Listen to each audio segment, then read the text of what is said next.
السلام عليكم ورحمة الله. الصلاة والسلام على سيدنا Muhammad وعلى آله وصحبه أجمعين. In the last session, part 1 of learning and education, we talked about the importance of education and knowledge in Islam.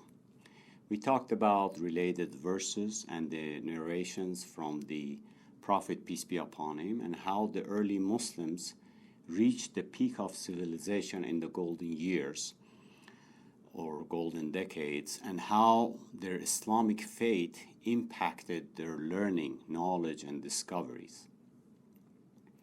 Today we will talk about the types of knowledge and how we can use them. From Quranic perspective, there are 3 types of knowledge as mentioned in the Qur'an. One is the knowledge about physical or natural science. The second type of knowledge in the Qur'an is knowledge about deen, faith, and divinity, which is different than that of physical or natural science. It is knowledge gained by studying the Qur'an and Sunnah, tradition of Prophet alayhi salam. The third type of knowledge mentioned in the Qur'an is knowledge of beyond or supernatural, one beyond the human perception and sensory, which starts with divine being, angels, the day of judgment, and so forth. We will delve into some of these more. One thing we note is that because Qur'an is a holy book and has a divine goal, even its verses about physical and natural universe connect to divinity, as it says, through observation and discoveries in this physical world, you can then discover God, get to know God and his attributes, get to know him through his footprints and traces he has left in this world through his creation. Therefore, even the verses about physical or natural world have connection to faith, deen. There are those who say that Qur'an only covers subjects that are related to faith, but they have not paid close attention that there are indeed verses about the natural science and knowledge.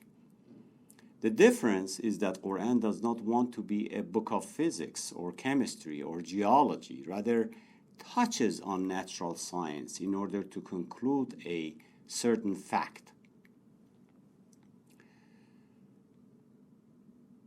It is, its objective is to reach a conclusion that this universe, with all its order and complexity, belongs to the source of supreme intelligence, power, and knowledge, which is its creator.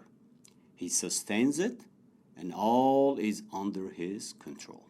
Now, let's examine each of these types of knowledge. We already talked about the verses like verse 20 in chapter 29 that invite mankind to travel the land, observe and discover and be mindful of surroundings as to how things were created. Now, let's get a bit closer and more specific. In chapter 30, verse 21, Qur'an gets more specific, challenging mankind to think.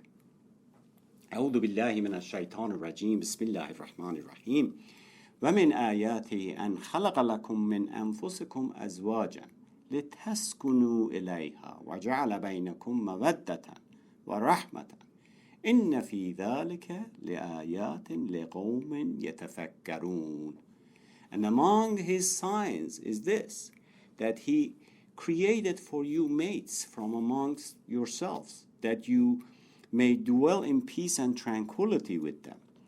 And he has put love and mercy between your hearts. Verily, in that are signs for those who reflect. In other verses, Qur'an says, we created you in pairs, or we created you as males and females. The whole issue about pairing, which is amazing, and it's not limited to just humans, extends to animals, plants, and other things. It shows everything he created has aim and purpose, and also has order. In verse 20:21, it means, the one that I just recited, he created your mates, your compatibles, that complement your existence, your nature, become your life partner, a source of comfort, peace, and tranquility for you. Allah then puts love and mercy in your hearts for each other. You see, it first mentions love, mawadda, which is what starts the marriage in the beginning. So the couple develop their relationship and partnership. Then, as they grow older, Allah puts rahmah, mercy, to these partners. So these partners, they can tolerate each other, they stay kind to each other, and ultimately take care of each other, especially when one becomes ill and unable to take care of himself or herself. Everything with order and with purpose. And it says, in all this, there are signs for those who reflect, for those who think in all fairness. Of course, there are more to say about this verse, which we have covered in Jalasa, but I just wanted to give an example of when Allah wants to show one of His signs to us. He invites us to gain knowledge and then think. وَمِنْ آيَاتِهِ أَنْ خَلَقَ لَكُم مِّنْ أَنفُسِكُمْ أَزْوَاجًا. Reflect on His creation to get to know Him better. Science can be a great tool for this. Right after this verse, another specific example or amazing sign the Qur'an reveals for those who gain knowledge, become alim, or men and women of knowledge. من آياته خلق السماوات والأرض واختلاف ألسنتكم وألوانكم إن في ذلك لآيات للعالمين. And among His signs is the creation of the heavens and the earth, and the variations in your languages or diversity of your tongues and your colors. Surely in that are signs for men of knowledge, the learned. Chapter 30, verse 22.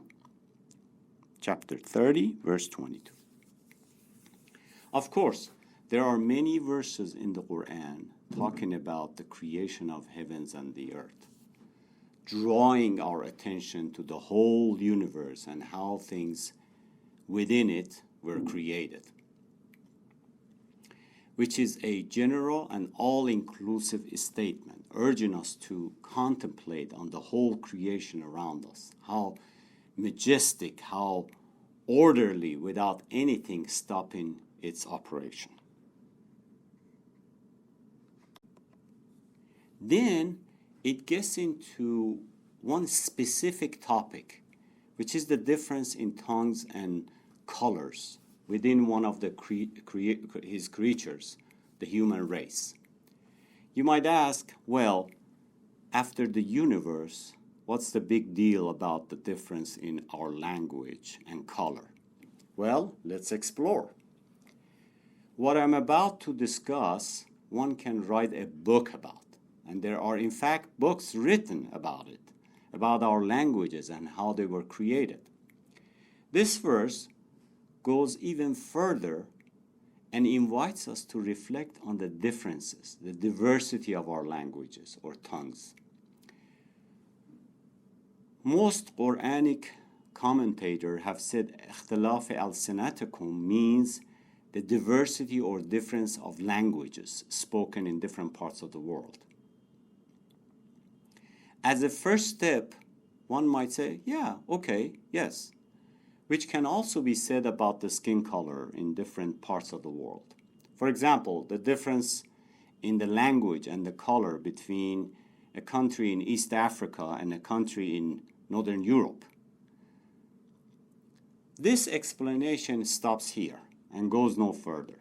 However, Qur'an is like an unlimited source of knowledge, and it keeps giving.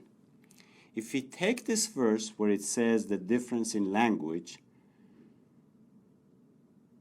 one step further and ask, what about within each tribe or nation or country? What about the differences in the tongues there? We know within each country mentioned above, there are original people of that land. Can they have slight differences in their color? Some lighter than the others, or vice versa? The answer is yes. What about their language? The initial answer may be no, they all speak the same language within each country.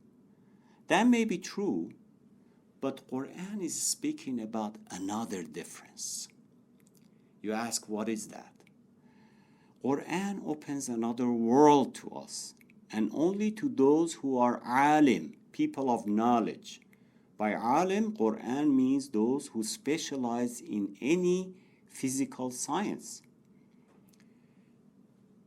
This is at the end of the verse that says, إِنَّ فِي ذَلِكَ لَآيَاتٍ لِلْعَالِمِينَ. In that are signs for men of knowledge, the learned. Okay, now, how do we take this to the next step? By understanding the science behind it. You see, after we peel the first layer, or difference in language, we go within each nation, or, within each nation, the difference becomes the accent and the tone. Allah subhanahu wa ta'ala created each of us with unique tone of voice and accent. That which identifies each and every one of us. He gave us all the same audio generation system that is made up of our throat muscles, our tongues, and our upper respiratory, when they're all combined, generate our voice. But everyone's voice is unique. It's like a signature. So people can recognize each other.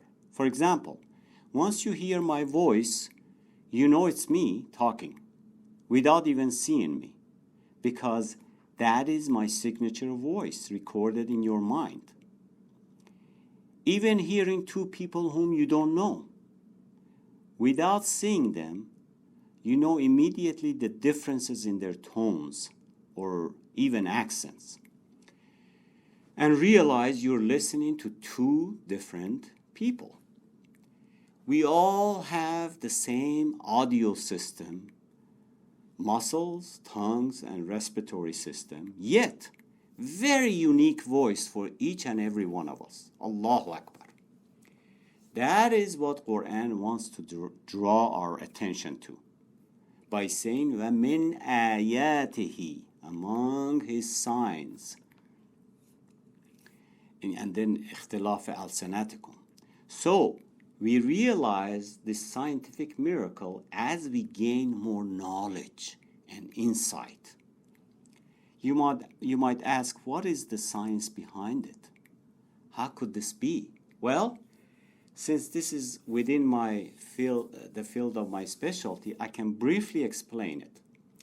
Human ear can hear the frequency range between 20 hertz and 20 kilohertz, which is a very wide range. However, anything above or below this range we cannot hear. Our ears, both the outer ear and the inner ear canals and chambers, are designed exactly to hear this range. Just like we build different antenna shapes and sizes for different radio waves. And that is the reason for the shape of our ears. The sound travels through the air by air vibrations, then reaches our ears and activate eardrums, which in turn convert its vibration into electrical signal that is sent to our brain for processing. In fact, we have built microphones by copying how the ear works. A microphone operates the same way by taking the air vibration caused by the sound or voice of a person talking to it and converting the vibration of its element or diaphragm into electrical signal. Then the electrical signal is amplified and delivered through a headphone or loudspeaker, which operates opposite of our ear or microphone, as it converts the electrical signal to vibrations. And as a result, the air movement, which on the other end, our ears receive this vibration, then we hear the sound. With this background, a very brief background, every person's voice occupies a portion of the 20 hertz to 20 kilohertz spectrum. For example, male's voice occupies the lower end due to their lower voice, and females occupy the higher end. So do children. But each occupies a specific range, each person. Our body's audio generation system, we talked about earlier, generates these frequency ranges for each person based on our specific physiology. Now, can you imagine if everyone had the same tone and accent? What would happen? Everyone had the same voice. How bland everything be? How would crooks could cheat and people could take advantage of each other? How would you only have one singer? Because the voices would all be the same. وَإِخْتِلَافِ أَلْسِنَتِكُمْ. And the differences in your tongues. إِنَّ فِي ذَلِكَ لَآيَاتٍ لِلْعَالَمِينَ. Indeed, there are signs in this for men of knowledge, for the learned, for those who seek knowledge. By the way,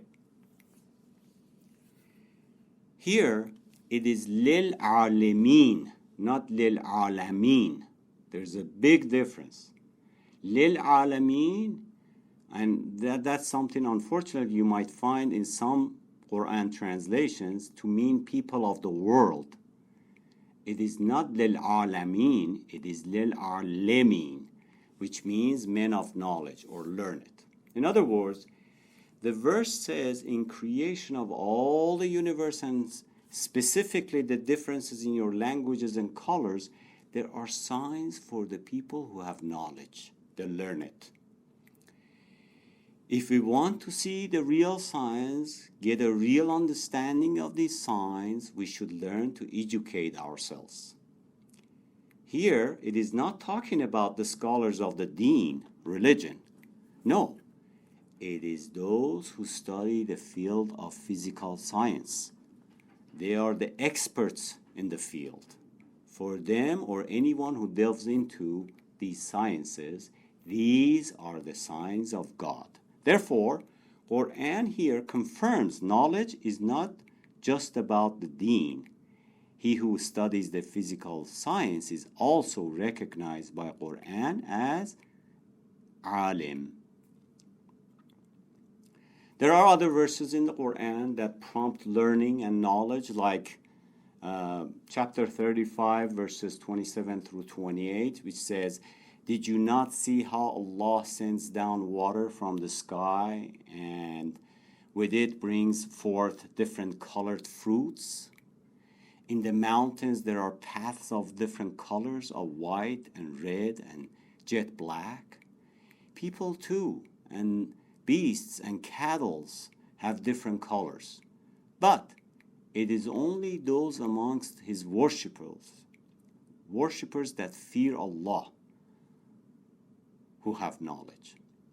Here the term ulama is used for those who study nature, how the rain comes down and soaks the ground, and from the same water and the same soil out comes all kinds of trees and vegetations, producing different fruits with different tastes and colors. Same with the color of paths within the mountains.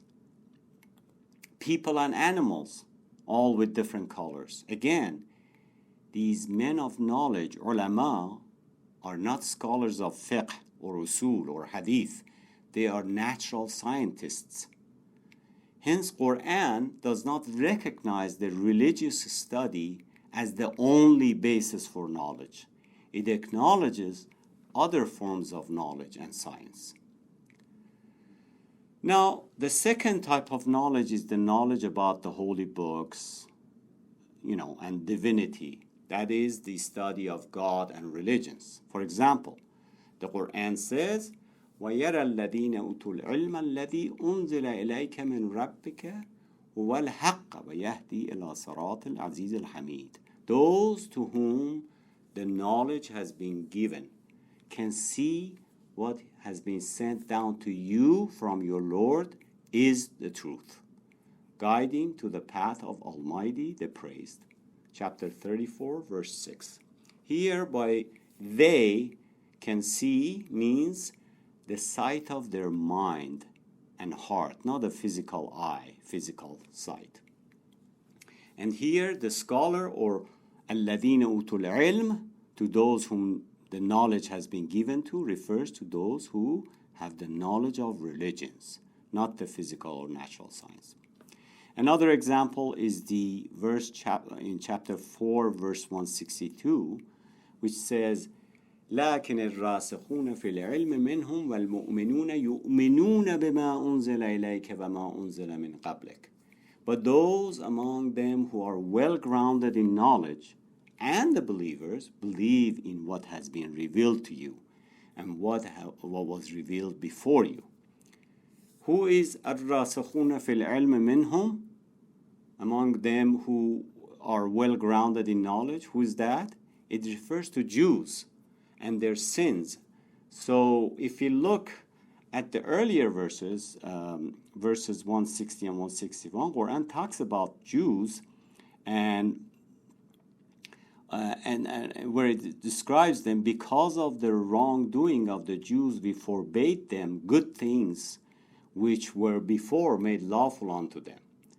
And because of their much hindering from Allah's way, Allah's path, and of their taking usury, interest, when they were forbidden, and of their devouring people's wealth by false pretenses, we have prepared for those of them who disbelieve a painful doom. Then it says, but those among them, means among the Jews, who were well grounded in knowledge, الراسخون في العلم, they are very familiar with their own holy book. That's what الراسخون في العلم mean. And of course the believers, Muslims, believe in what has been sent to you or revealed to you and what was revealed before you.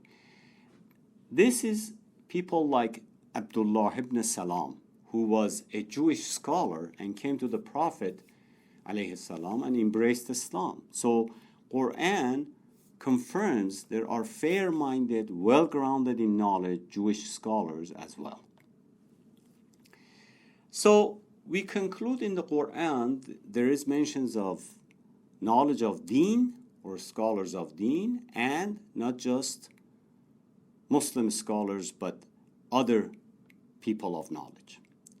So far we covered two types of knowledge: knowledge of physical or natural science, and the knowledge of deen, Quran and other holy books, earlier scripture, which are all about knowledge that is based on our senses.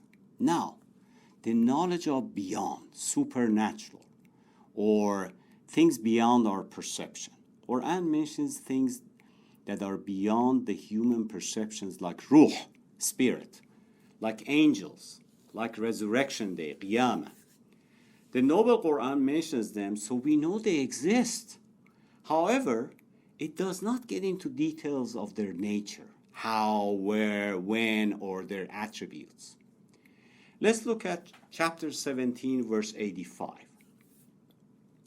where it says, وَيَسْأَلُونَكَ عَنِ الرُّوحِ قُلِ الرُّوحُ مِنْ أَمْرِ رَبِّي وَمَا أُوتِيتُم مِنَ الْعِلْمِ إِلَّا قَلِيلًا. they ask you about the Spirit. Say, the Spirit comes by command of my Lord, which you have been given very little knowledge of. So you see here, Qur'an still calls it ilm, or knowledge, even though it is not something we can readily sense or touch, for it is beyond our perception. Some people think of spirit as a material or chemical in our brain. Some think of it as separate from physical body. Some see it in transition, like incarnation. Some even think here in this verse, the soul or ruh refers to Holy Spirit or Angel Gabriel. All of this are open to discussion, but in another time. The point is, ruh is given or categorized as knowledge. قُلِ الرُّوحُ مِنْ أَمْرِ رَبِّي وَمَا أُوتِيتُم مِنَ الْعِلْمِ إِلَّا قَلِيلًا. Say, the Spirit comes by my command, the command of my Lord, which you have been given very little knowledge of. Unlike other types of knowledge, like the nature and physical science, which we have so much information about. So, this is the third type of knowledge, and it is popular with mystics or Afa. Knowledge, in any case, is something that anyone can learn, and there's no limit to it. And that's the beauty. And it is one of the reasons God gave us the intellect, that is to learn and earn knowledge. No limits, because our intellect, our aql, is the container. No matter how much one learns and has knowledge, he can still learn more. That is not the case with our body, physical body, where it has limits on how much we can eat or drink. In other words, learning and knowledge is beyond the physical laws or dimensions. It is beyond physical world. It has no weight, no height, no length. You can go on a scale and just imagine a picture of Mount Everest, for example, or learn about it. Yet you see, scale will not move even a fraction of an ounce than before when you imagined the mountain. That is why the Qur'an says, وَفِي أَنفُسِكُمْ أَفَلَا تُبْصِرُونَ. And also in yourselves, can you not see? Can you not understand? In chapter 51, verse 21. You see, attributes like height, weight, length, things like above, below, front, back, all these are for physical world, not for ruh, not for nafs.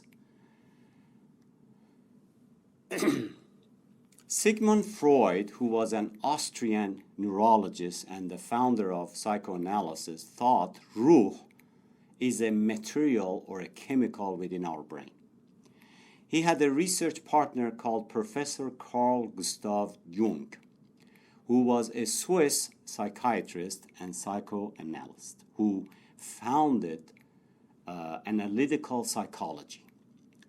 Jung's work was influential in the fields of psychiatry, anthropology, archaeology, literature, philosophy, and the religious studies, who later he separated from Freud and established his own independent school of thought.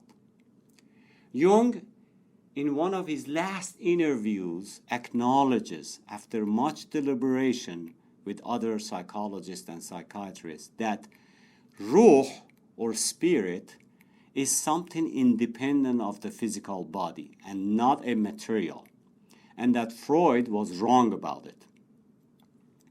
He added, while we do not know a lot about it, means the ruh, it is something separate and independent of the body, and it remains after body dies, because it is not made out of a material. Well, Qur'an said this 1400 years ago, as it says, لا تقولوا لمن يقتل في سبيل الله أموات بل أحياء ولكن لا تشعرون. Do not say that those killed in the way of Allah are dead. They are alive, but you perceive not. You are unaware of them. Chapter 2, verse 154. They are in a different world, disconnected from this world, not of a world that you are. That's why you cannot connect with them. You just cannot see it. It is beyond your perception. In verses 3, chapter 3, 169 through 170, it repeats and says, no, they are alive. With their Lord, they have provisions, sustenance, and no fear is on them, neither do they grieve. That means they're alive. They are in a spiritual world. That means they no longer see the misery in this world. Total disconnection. So ruh, while in body, it gives life. You know, eyes see, ears hear, hearts beat. But when it leaves the body, there is a total body shutdown, which we call death. However, ruh itself does not die.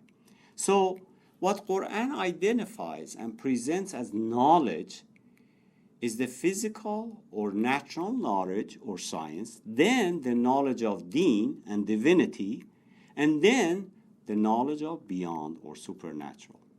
Now, there are tools by which we learn and gain knowledge. For physical or natural science, we use our senses and instruments in the lab as we experiment. For knowledge of deen, we have the holy books, learning its language, words, syntax, etc., etc. And then tadabbur, or reflection and contemplation. The tool to learn about the beyond or supernatural is our intellect, aql. It is a hidden power tool, and it is designed to deliberate on hidden things. Imagine the precautions we take before we do something. Something as little as taking a jacket when we go out. Why? How do you know that you will be cold? It is your aql, your intellect, that tells you, since you have noticed a pattern in weather, it gets cold at night, or in the restaurant, you get cold. So you take your jacket just in case. This means with the hidden power of aql, intellect, you predict an event that has not happened yet. So this power of intellect is special. It is about comprehension and discovery. It is about prediction and learning. You and I and billions of other who live on earth, on this earth, we see what we see around us. But a geologist, for example, who studies the earth's behavior, sees much more than you and I.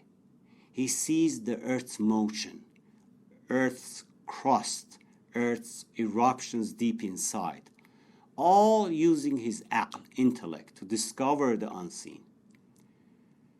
As such, you and I also, as believers, use our aql to see God's creation, or footprint, so to speak, his trace on everything, and should get to know his attributes, because the reality and essence of God is beyond our aql and comprehension.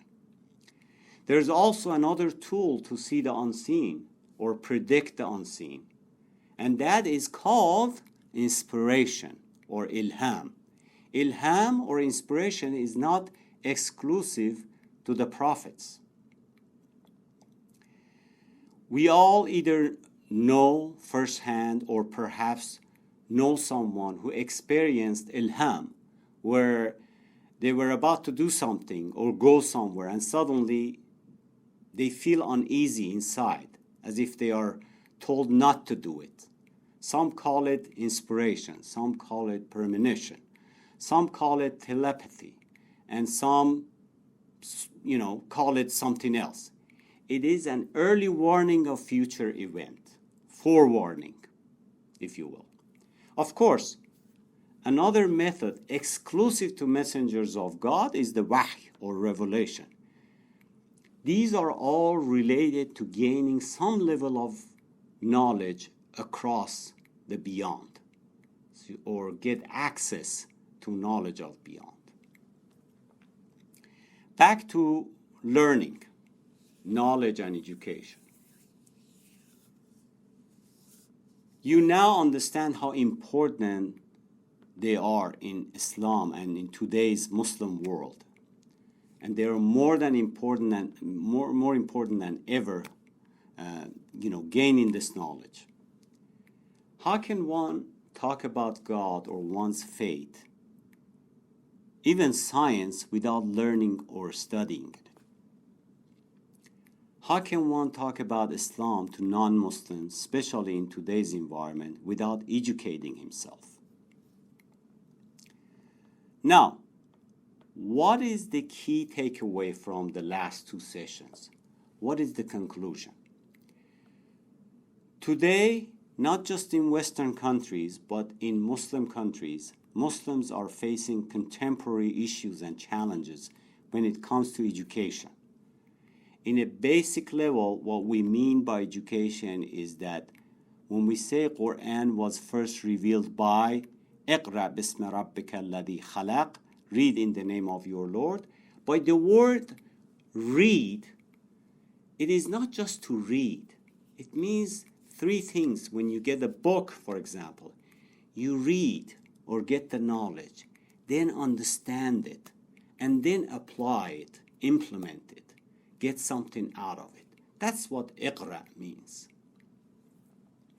So I just want to, after covering the types of knowledge, start drawing some conclusion here. So iqra here, we need to look at it in a deeper way. Beyond reading, it means getting the knowledge, learning the knowledge, and applying it, getting something out of it. This is why the Prophet ﷺ used to make a dua that, "Oh Allah, we are asking you for useful knowledge, beneficial knowledge," which means a knowledge that I can understand, one that transforms me, and one that helps me change the world. This is the true meaning of education in Islam, which implies three things. What are these three things? How to connect and be with Allah. That is, understand the true meaning of La ilaha illallah. Number two, respect what He has created, because He says in the Qur'an, سَخَّرَ لَكُم مَا فِي السَّمَاوَاتِ وَمَا فِي الْأَرْضِ. He has made what is in the heavens and in the earth, what is in the earth, subservient to you. In other words, you understand He is the real owner of it all, but He put you in charge as the custodian, as wise surgeons, khulafa on earth. You have to take care of His creation. Number three, next is the implementation phase. When Qur'an says, الَّذِينَ إِن مَكَّنَّاهُمْ فِي الْأَرْضِ أَقَامُوا الصَّلَاةَ وَآتُوا الزَّكَاةَ وَأَمِرُوا بِالْمَعْرُوفِ وَنَهَوْا عَنِ الْمُنكَرِ. Those who, if we establish them in the land, establish regular prayers and give regular charity, enjoin the right and forbid the wrong. Chapter 22, verse 41. So all types of knowledge we talked about above are eventually used or applied in these three steps. It sounds simple, but how can we implement these in a society that is changing at the speed of light with all its complexity? Why complex? Because today our knowledge of the world is much wider and deeper than ever before.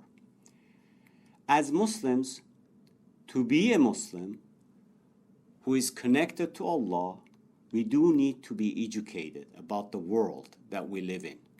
Expand our knowledge of the world, our environment and circumstances.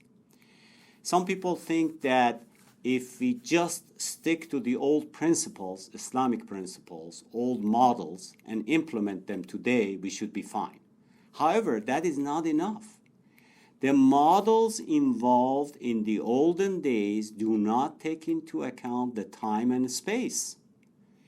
That is not being faithful to Islam. Again, we are talking about the application and a model within Islamic framework and principles. We do need to stick to the Islamic fundamentals and their boundaries and be faithful to them as they are eternal. But we need to extend the applications and define the models for today in this world. Models that work in today's complex world. The only way to develop such models is that work in today's world, we need to apply the actual, we need to gain knowledge of our surroundings, knowledge of the world that we're living, and then with the application of Islamic fundamentals, develop these models. Understand the social, economic, scientific, and political aspects so we can truly apply the Islamic principles and develop living models that meet and exceed the demands of today's complex world. So then what, you might ask? At the end of the day, what is the end goal from Islamic perspective? The end goal is very simple, and everything else falls into place after that. The end goal is to be at peace with God, to be at peace with yourself, and then to be at peace with the world and anyone who lives in it or surrounds you.